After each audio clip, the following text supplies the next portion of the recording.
2, versículo 19 a seguir. Quem já encontrou, diga amém. Amém. Amém. Vou esperar você achar. Todos acharem para a gente ler juntos. Não tenham pressa não. Preciso que todos achem para que nós possamos ler. Atos capítulo 16, a partir do versículo 19. Agora quem já encontrou, diga amém. Amém. Amém. Então vamos lá. E vendo os seus senhores que a esperança do seu lucro estava perdida, prenderam Paulo e Silas, o levaram à praça, à presença dos magistrados, e apresentando-os aos magistrados, disseram: estes homens, sendo judeus, perturbaram a nossa cidade e nos expõem costumes que nos não é lícito receber nem praticar, visto que somos romanos.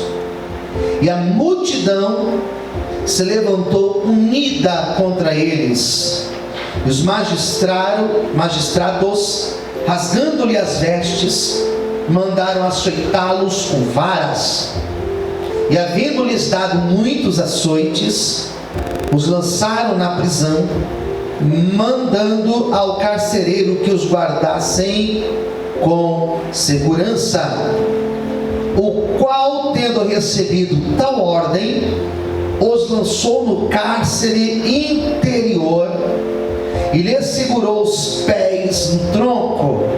25. Perto da meia-noite, Paulo e Silas oravam e cantavam hinos a Deus. Os outros presos os escutavam, e de repente sobreveio um tão grande terremoto que os alicerces do cárcere se moveram, e logo abriram todas as portas e foram soltas as prisões de todos. Versículo 30. E tirando-os para fora, disse: senhores, que é necessário que eu faça para me salvar?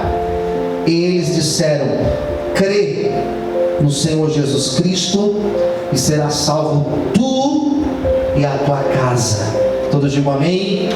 Feche os olhos. Senhor, fale conosco nesta noite, revela a tua palavra aos nossos corações e nos abençoe, Senhor. Nos dê um perfeito entendimento daquilo que o Senhor tem para as nossas vidas. Abençoe a todos em nome de Jesus. Amém. Vamos aplaudir Jesus bem forte, com alegria. Toda honra e toda glória seja dada ao nome de Deus. Queridos, para quem não conhece essa história, acho que é difícil alguém não conhecer, mas essa história, ela é uma narrativa que Deus falou tremendamente comigo ontem, sábado. Eu tenho ministrado aos domingos algumas questões que falam acerca da revelação de Deus para nós. E no primeiro domingo eu falei por que Deus nos leva para o deserto. Depois eu falei por que Deus permite fracassos. Semana passada eu falei por que Deus permite passarmos por afrontas. E eu falei sobre Daniel. As outras eu não lembro, mas eu falei dentro dessa temática. E hoje eu li esse texto, na verdade ontem, e esse texto ele caberia de forma perfeita para a minha pregação da semana passada. Falei de Daniel, poderia ter sido esse texto, porque fala de afronta aqui também. Mas o que Deus ministrou no meu coração foi sobre a questão da injustiça. Porque às vezes nós somos injustiçados. E às vezes o cristão, ele passa por determinadas situações na vida que ele se questiona. E por que não dizer? Questiona Deus. Às vezes a pessoa passa por situações e ela diz: isso não é justo o que está acontecendo comigo. Eu trabalho, eu faço as minhas obrigações, eu sou um profissional bom, eu faço tudo certo, sou dedicado. Mas parece que Sempre tem alguém que passa na minha frente. Não sou reconhecido, não sou valorizado, é injusto. Sempre tem alguém que é promovido no meu lugar. Às vezes a injustiça, ela acontece até no ministério. É um obreiro dedicado, uma obreira dedicada, mas parece que é invisível dentro da igreja. Parece que não tem espaço para fazer, para trabalhar. Existem pastores que não permitem que a pessoa desenvolva o seu ministério, e a pessoa se sente injustiçada. Às vezes numa relação de casamento, relação de filho, relação com os pais, nós nos sentimos injustiçados. Então não é difícil você se deparar com situações na sua vida que você diz, isso é injusto. E esse texto que Lucas escreveu, não sei se você sabe disso, Lucas foi o autor do livro de Atos, que é o único livro histórico do Novo Testamento. Ele conta a história de Pedro nos primeiros capítulos, e depois ele conta as histórias de Paulo nos próximos capítulos. Aqui ele fala que Paulo foi para uma cidade chamada Filipos. Ele recebe uma direção de Deus para que ele fosse até aquela cidade, que ele atravessasse a Macedônia e fosse para Filipos pregar para os gentios. Lucas, quando escreve do ministério de Pedro, Lucas vai escrever que Pedro, ele prega para judeus. Quem eram os judeus? Os israelitas, os que faziam parte do judaísmo. Pedro prega para eles, evangeliza eles, fala de Cristo para eles. Paulo, ele vai para fora. Paulo vai para gentios. Quem eram os gentios? Os não judeus. Nós aqui somos gentios, dentro do contexto bíblico. Então Paulo começa a ir para outros lugares, e Deus deu essa direção para que ele fosse para Filipos. E quando ele chega em Filipos, Lucas vai dizer no capítulo 16 que ele se encontra com uma mulher chamada Lídia. E essa mulher abençoa a vida de Paulo. E ainda naquela cidade, diz a Bíblia, que existia uma jovem, e era uma jovem que ela carregava em si, consigo, um espírito maligno, um espírito de adivinhação. Então essa jovem, ela era o centro da cidade. O exemplo que eu dei aqui hoje cedo foi o exemplo de alguns anos atrás, quando estourou aquela questão, né, envolvendo o João de Deus. Lembra João de Deus? Crimes sexuais, tráfico de influência lá em Abadiânia, uma cidade que girava em torno desse homem João de Deus. Ele mandava na cidade, está preso, homem poderoso naquela cidade. Mas por que ele mandava naquela cidade? Porque ele era o centro da cidade. As pessoas iam de longe, faziam caravanas para ir lá fazer o processo da cirurgia, operação espiritual. Lembra disso? A operação espiritual. Então as pessoas iam lá, e a cidade girava em torno disso. Quando João de Deus foi preso, o que aconteceu com os hotéis da cidade? Fecharam as portas, os comércios da cidade, a padaria da cidade, as barraquinhas que vendiam aquelas monte de bugigangas lá naquela cidade, fechou. As cidades ao redor fecharam, os comércios faliram. A mesma coisa, outro exemplo, é em Aparecida do Norte. É uma cidade que gira em torno de uma basílica, de uma igreja. E na pandemia, a igreja fechada, os comércios, fecharam. Os hotéis, ninguém podia ir lá. Imagina só o sofrimento que esse povo passou. Paulo, quando chega em Filipos, aquela jovem vem na sua direção, espírito de adivinhação. E Paulo repreende o espírito dela. Ele fala: sai de você, sai dela agora, em nome de Jesus, todo espírito maligno. E a jovem foi liberta para a glória de Deus. Posso ver um amém, queridos? Foi liberta. que acontece? O comércio fecha. Quem ganhava dinheiro com esse negócio, né? Quem lucrava com isso, irmãos? Não tinha mais peregrinações, excursões para lá ver a menina, porque o ser humano, ele é fascinado para saber sobre o futuro. As pessoas são fascinadas para saber o que vai acontecer. Até o crente gosta disso, até crente gosta.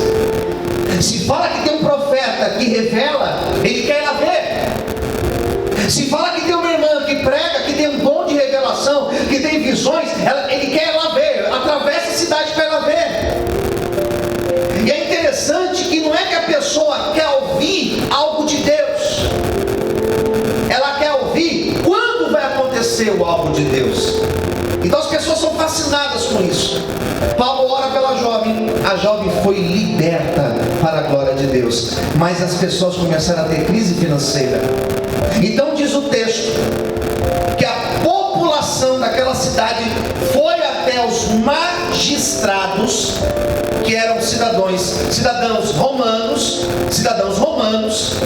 foram até esses homens e disseram: olha, esses homens, Paulo e Silas, vieram até a nossa cidade, pregaram umas coisas que não tem nada a ver com os nossos costumes, porque nós somos romanos, Roma dominava toda aquela região da Palestina, e eles estão perturbando, e os nossos comércios fecharam por causa deles. E aqueles magistrados, que eram homens que julgavam as causas da população, davam as sentenças, aqueles homens disseram: então, vocês serão sentenciados. E a sentença que Paulo e Silas receberam foi que eles deveriam ser levados a uma praça daquela cidade, na presença de todos, que eles ficassem sem roupas, nu, e que eles recebessem açoites, varas de madeira, que pegassem e açoitassem eles. E depois de serem açoitados, eles deveriam ser presos. E não era uma prisão de uma semana, não era uma prisão de um mês, era ser preso até esquecer que eles existiam. E muitos morriam na prisão. Pegaram Paulo e Silas e fizeram exatamente isso. Daqui entra o meu tema da injustiça. Porque Paulo olha para Silas e fala: o que nós fizemos para estar aqui? Nós simplesmente obedecemos o que Deus mandou a gente fazer. Quem entendeu, diga amém. Acho que eu estou passando por isso. Que culpa eu tenho de passar por isso? E um olhava para o outro e dizia: eu não sei o que está acontecendo, mas Deus está no controle de todas as coisas. Posso ouvir amém, queridos? E aqueles açoites que eles receberam, doía na carne deles, era aquela dor física. Os açoites realmente cortaram eles. Ficar nu na presença de todos realmente era uma vergonha, era algo injusto. Mas ser preso, ficar preso, é uma dor existencial que eles viveram.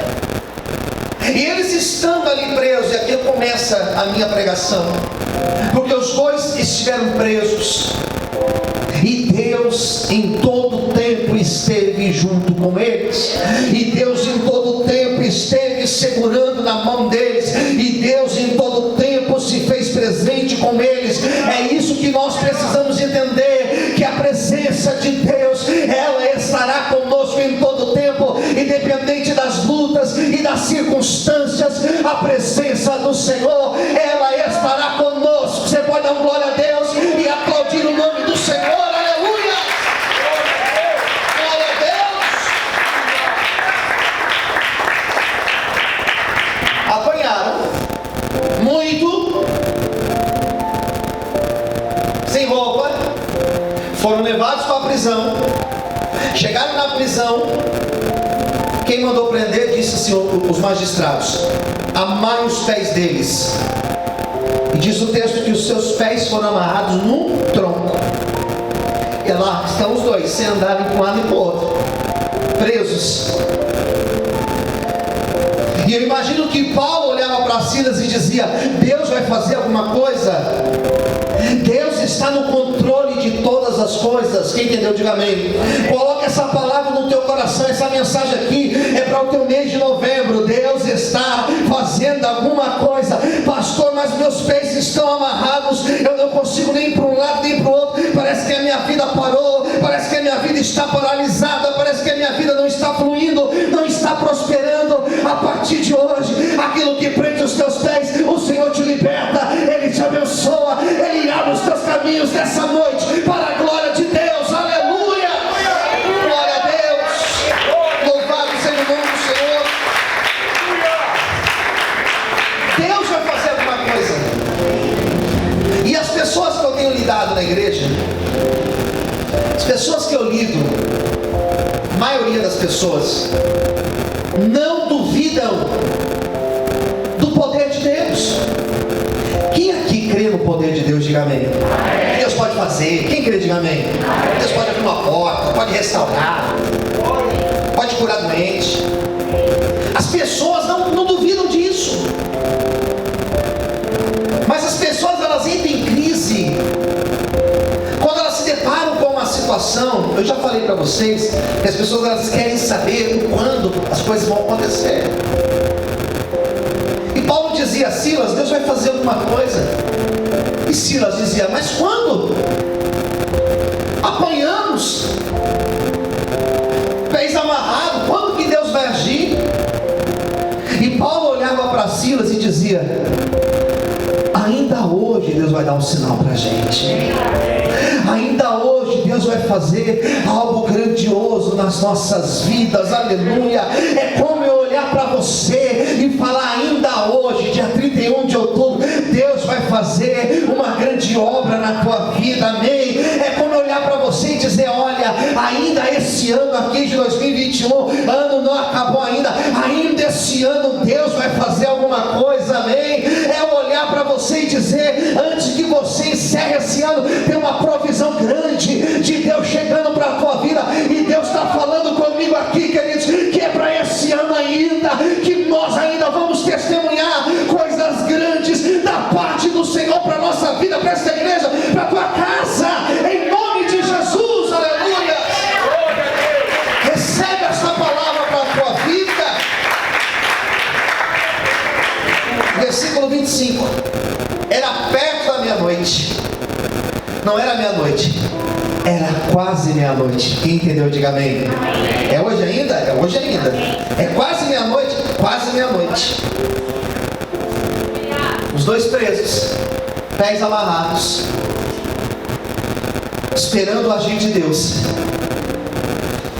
O que nós vamos fazer, Paulo? O que nós vamos fazer enquanto não acontece? Nós vamos fazer duas coisas. Quantas coisas eu disse? Está muito fraco. Quantas coisas? Duas coisas. Primeiro, nós vamos, versículo 25, nós vamos orar.